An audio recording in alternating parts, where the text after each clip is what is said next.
Rentetan bencana alam di sejumlah daerah masih melanda hingga pekan ini. Pada Selasa 19 Januari, banjir bandang menerjang permukiman PT PN Gunung Mas Kabupaten Bogor.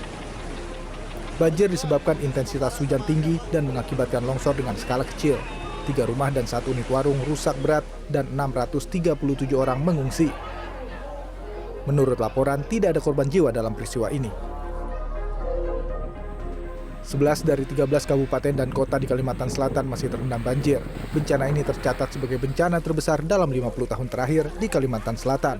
Setidaknya 506.000 jiwa mengungsi dan 104.521 rumah warga terendam.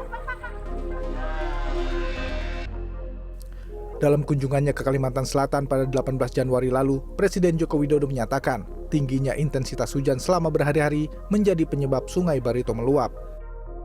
Namun Ketua Tim Juru Kampanye Hutan Greenpeace Indonesia Ari Rompas menepisnya.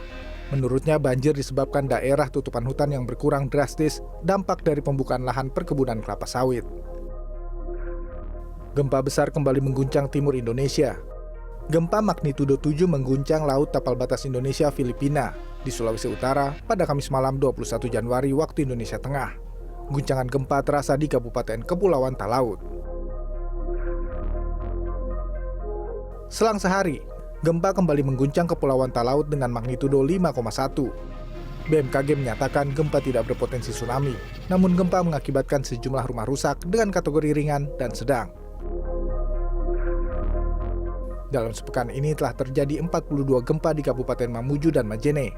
BMKG wilayah 4 Makassar menyatakan gempa akan masih berlanjut hingga 3-4 minggu ke depan. Dari data Basarnas, 90 orang meninggal dunia dengan 79 jiwa meninggal di Mamuju dan 11 jiwa di Majene, serta 3 orang korban lainnya dinyatakan hilang.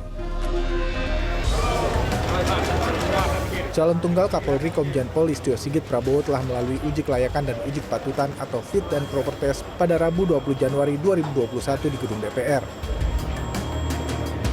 Dalam presentasinya, Komjen Pol Listio Sigit memaparkan komitmennya untuk merevolusi Polri, diantaranya keadilan dalam penegakan hukum, memerangi terorisme dan narkoba, melibatkan influencer dalam kampanye virtual police, hingga menghidupkan kembali PAM Swakarsa dan mewajibkan anggota polisi mempelajari Kitab Kuning. Kamis 21 Januari dalam rapat paripurna, seluruh anggota DPR menyetujui Komjen Pol Listio Sigit Prabowo sebagai Kapolri. DPR akan menyerahkan hasil keputusan tersebut ke Presiden Joko Widodo. Calon tunggal Kapolri Komjen Pol Listio Sigit saat ini menjabat sebagai Kabareskrim Polri. Ia merupakan lulusan Akademi Kepolisian tahun 1991. Komjen Pol Listio Sigit akan menggantikan Jenderal Polisi Idam Aziz yang akan pensiun pada Februari 2021 mendatang. Assalamualaikum warahmatullahi wabarakatuh. Selamat sore. Menteri Perhubungan Budi Karya Sumadi resmi menutup operasi SAR pencarian korban pesawat Sriwijaya SJ182 pada Kamis 21 Januari 2021. Hal ini disampaikan dalam konferensi pers di posko pencarian Terminal JICT Dermaga Tanjung Priok, Jakarta Utara. Menhub menyatakan keputusan ini diambil setelah operasi SAR berjalan selama 13 hari sejak pesawat mengalami kecelakaan pada Sabtu 9 Januari 2021. Kepala Basarnas Marskal Madya TNI Purnawirawan Bagus Puruhito yang turut hadir menyatakan, meski proses evakuasi ditutup, Basarnas akan tetap membuka posko aduan.